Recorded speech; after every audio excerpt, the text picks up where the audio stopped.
Hey everyone and welcome to Storytime. My name is Jake and today we are going to be looking at the subreddit r/maliciouscompliance, where people conform to the letter but not the spirit of a request. If you're new around here, please do hit subscribe down below so that you never miss out on another video. But for now, let's sit back, relax, and enjoy some malicious compliance.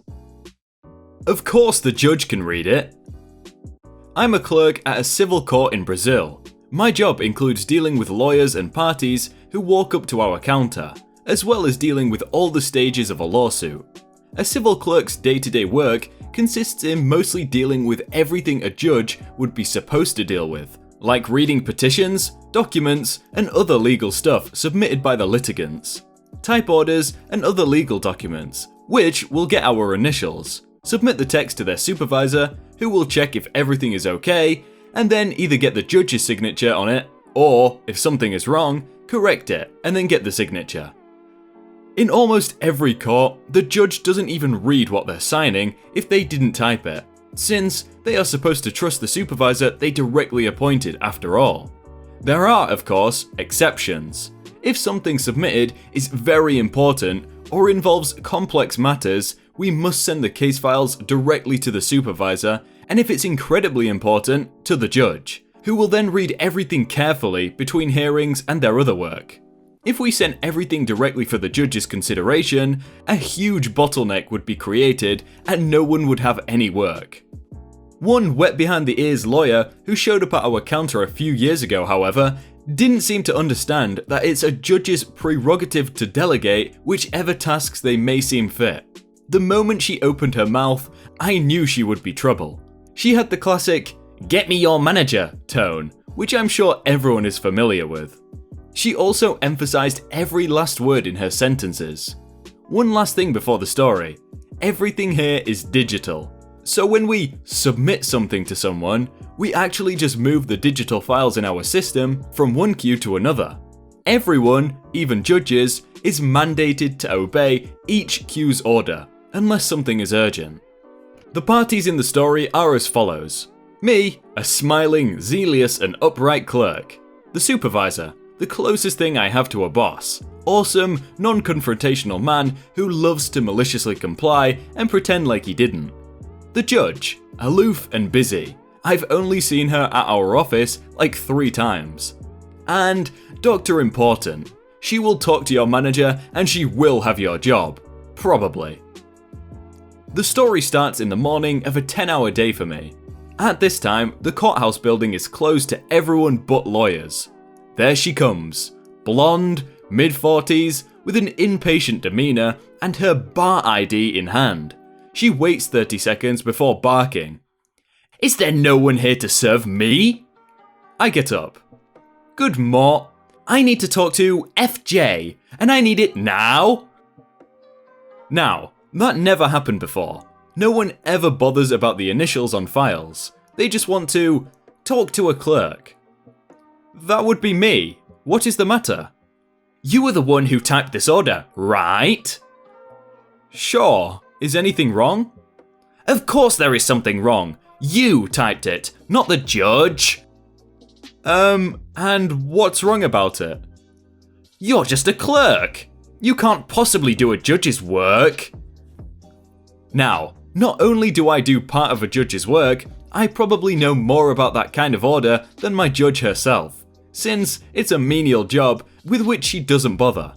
Her case, she made a very abusive contract with a client, who then didn't pay her what she expected to be paid, 80% of the client's monthly earnings for 2 years. And she was pro-SE filing for losses, with a claim of urgency. My order? Not urgent. Citation to be served via mail. The very first step in a lawsuit after the initial claim. My supervisor heard the drama brewing and came up to us. "Everything is made under the judge's supervision, Doctor." "I don't care. I want to talk to the judge and have her read my petition." "I read your petition, and Deprox followed the correct procedure." "Is he the judge? Are you the judge?" "I wish." Dr. Important, after a scoff, "Ha! He is so rude. Can't you do something about it?" Supervisor, completely ignoring her remark, "No, He is not the judge, and neither am I. What is the matter? Oh my god, can no one here understand such a simple thing? I want the judge to read my petition and issue an order. You mean the exact same order Deprox issued, I checked, and she signed? Yes, because then it will be an order issued, checked, and signed by a judge. The only thing that matters is the signature though. What? I thought she would burst. She got red and she started ranting about public workers' incompetence, how her taxes are funding our laziness, and how is her right as a citizen to have the judge read her petition. While she's ranting, my supervisor looks at me, and I can see the malicious compliance brewing. We wait patiently until she stops repeating the word absurd every other sentence. Okay, doctor, I think I understand now. You want me to put your case files in the judge's queue. And do it fast. It's very important. I will come back in the afternoon to check if she read it. Supervisor, with a huge grin. Sure, ma'am. Please do. Now, my judge hates to be bothered with a passion.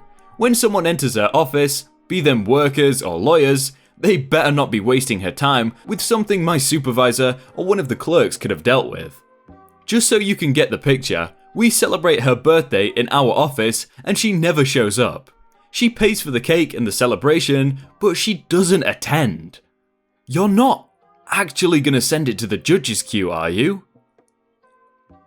She did ask it, didn't she? We are hereby forbidden to touch the case, no matter how many requests she sends, unless she gives up on her claims. The dreaded judge's queue. Most lawyers do their best for their case not to end up there. The judge's queue is meant for complicated matters that makes a case come to a halt, not urgent matters, which is a separate queue. It's about matters that will require the judge to pore over the entire case's file while consulting every law known to man. It's so low priority that at the time, that queue's first case in line got there 1 year ago. And that is a very good date considering some judges have had their queues last 3 or more years. So, my supervisor sends it to the judge's queue, and we get back to work. My judge arrives. We only know that because she logs into Skype. And my supervisor gives her a heads up about Dr. Important. She replies, I'll talk to her. My supervisor shows that to me and we share a look. This is very rare. The judge would normally reply, don't let her near my office. By 3 PM, when our counter is full of litigants and lawyers, Dr. Important comes back. She pushes people on the queue and screams she has a very important business with the judge. My supervisor quickly walks up to her. Your case is in the judge's queue now, doctor. Did she read it yet? Please, follow me. She will talk to you now. Now, this part of the story was told to me by my supervisor, so I'm paraphrasing his paraphrasing. They went upstairs with Dr. Important complaining about everything in the building. The handrails are too high, the steps are too big, etc. and shaking a copy of her complaint around. My supervisor knocks on the judge's door and opens it. Instantly, Dr. Important's demeanour changes to a very sweet and smiling lady. Yes, how may I help you, doctor? Your Honour, I humbly request you to read my case. Didn't you read it, supervisor? Of course I did. It's for losses in a lawyer contract. It's very important because... It's not important at all. But it's urgent. Not urgent. Now, this was told by my supervisor who likes to tell stories, so take it with a grain of salt. He said the judge took the copy of the complaint off Dr. Important's hand, read the first 3 sentences aloud, said, not urgent at all, crossed out the big bold urgent typed above the claim, and returned it to Dr. Important. Anything else, doctor? She demands you to read her entire complaint, Your Honour. Is it in my queue? Of course it is. I will get to it then. Anything else, doctor? Can my case go back to the regular queue? I will get to it and then see if it needs to. Some say Dr. Important is still waiting for the judge to read her case to this day. Wow, if there's one thing I've learned from that, it's that you should not mess with a judge's clerk because Yeah, I don't really want to have to deal with that if I'm ever in a lawsuit. Hey everyone, I hope you all had a really good day and that you enjoyed that video. If you want to check out some other videos, then click on screen right now, or check out the playlist down below. If you enjoyed that video, then please do leave a like. And if you want to submit your own stories, then you can do so by joining the Discord in the top link in the description. But thank you so much for watching, and I will see you very soon.